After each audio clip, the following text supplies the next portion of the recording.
For some people, bikes are a trend or a lifestyle, but for others, they're a necessity for getting around. Our guest has been trying to meet that need while helping with youth development in Dorchester, partly through bike repair. He's now trying to build on those efforts through a funding campaign. The goal is a mission-driven retail business in Upham's Corner, right on the periphery of a historic burial ground. We'd like to welcome the founder and director of the Bowdoin Bike School, Noah Hicks. Thank you very much for being with us, Noah. Thank you for having me, Chris. Now, this started with your idea, not necessarily for this location, but for a bike repair shop and cafe. I mean, why do we need something like that? Well, I actually run Bowdoin Bike School, like you mentioned, a teaching space, a space that is meant to attract community members and be an easy place for people to access and get affordable services and learn about bikes and also go on rides and do whatever it takes to build bicycle community in Dorchester.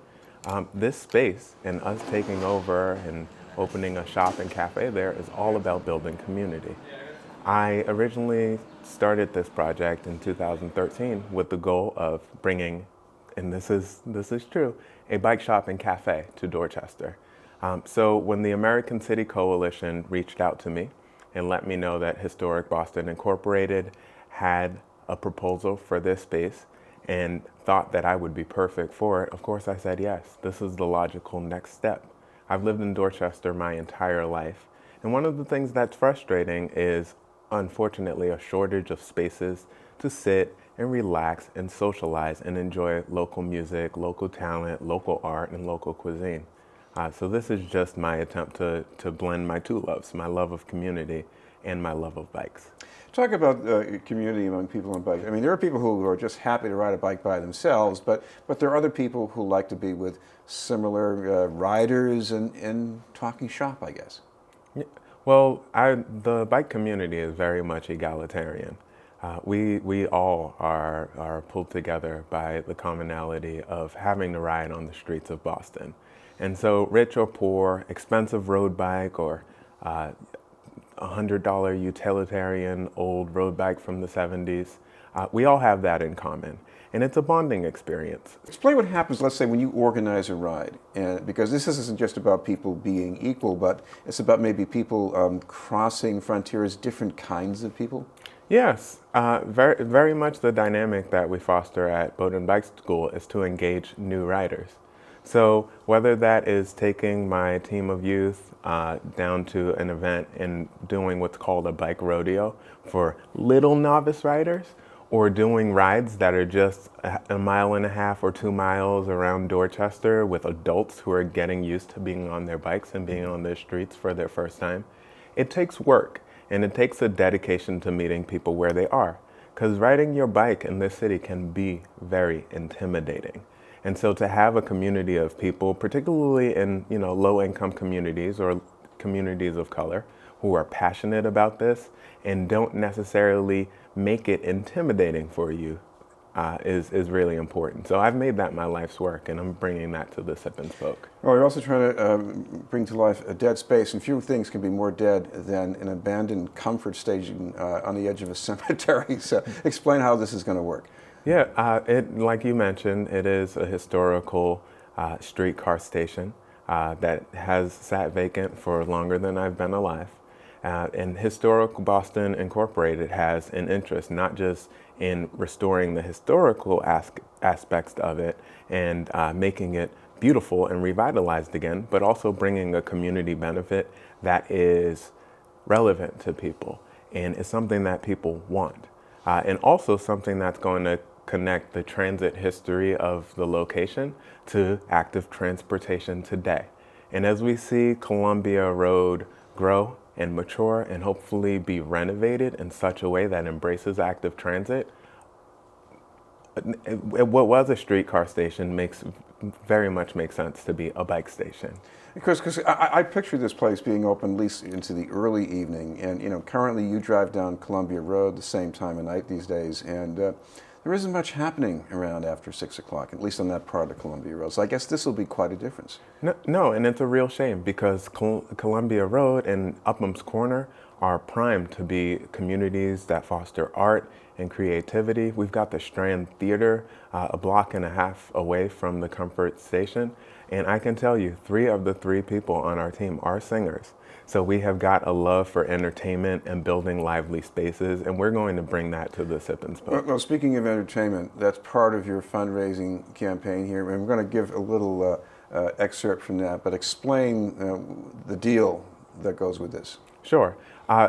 Like you mentioned, we have launched an Indiegogo fundraising campaign to begin some of the funding for the project in a way that really reflects our community mission and allows people, regardless of their level of wealth, to support us and give a donation small and large. So we've decided to incorporate what are called perks into this fundraising campaign for people who give a specified amount of money. So for $50 and only $50, Giovanni Munoz will make a custom music video for you.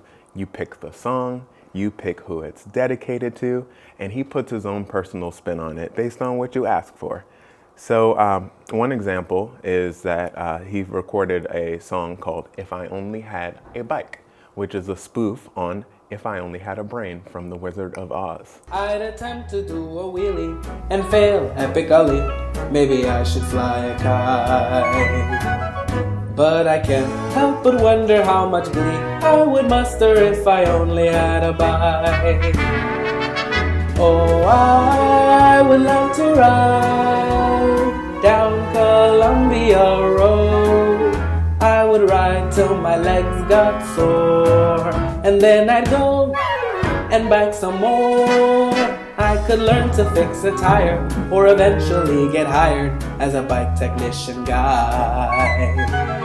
All these things that could happen in the cars I'd be passing if I only had a bike.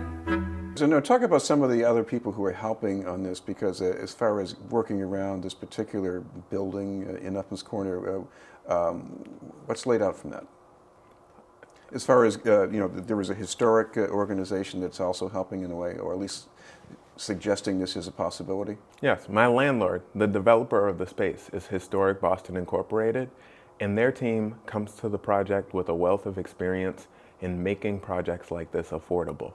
We know that this isn't our cheapest option, and I'm not always about the cheapest option for servicing the community, but this is our richest option, because this is a space that the community deserves to have access to.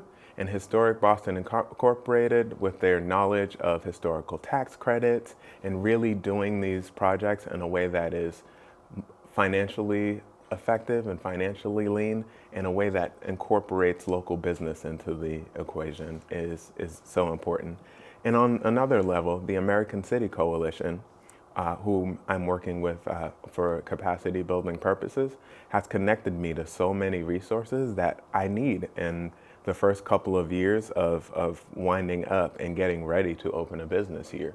So I've basically been through business training boot camp 101, and I've gotten access to legal resources. I've put together a business plan that is, strong and is based on not only my knowledge and experience, but the advice of mentors in the cafe world and the bike world.